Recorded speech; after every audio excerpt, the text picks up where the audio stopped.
Okay, so like I said, all you need is a couple sheets of notebook paper, one for screwing up and then one for doing the final version. Okay, so basically what you have is a whole bunch of different lines, and all you're going to do is you're going to start the first ribbon where it just kind of pops out, something like that. And as you can see, my ribbon is about a half an inch, maybe, tops. And the next one that I'm going to do is give a space, and I'm going to draw another. I'm going to go 2 lines or 3 lines on this one, keeping the same width. Okay, so that one's popping out. Then it goes underneath this line, and then it comes up over top of these 3 lines, and it's going to go underneath this line.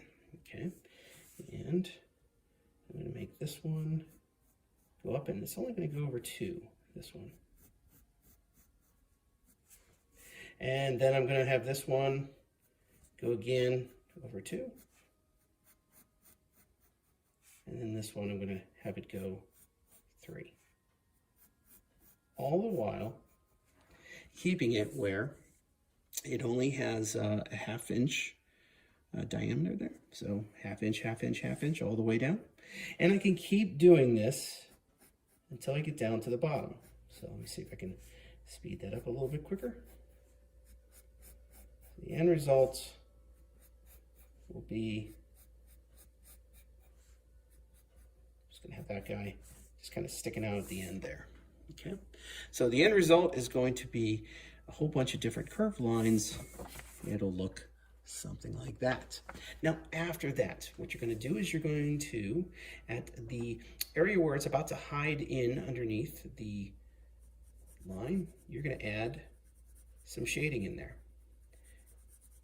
Now, you can use a regular pencil, but if you have a drawing pencil, it makes it a little bit easier. So right now I'm going to use my ebony pencil, 1, because it's easier to shade with, and 2, I can get darker values, and hopefully you're able to see what I'm doing.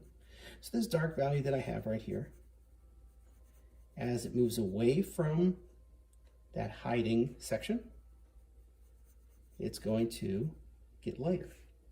It's going to be darker here, going toward the hiding section.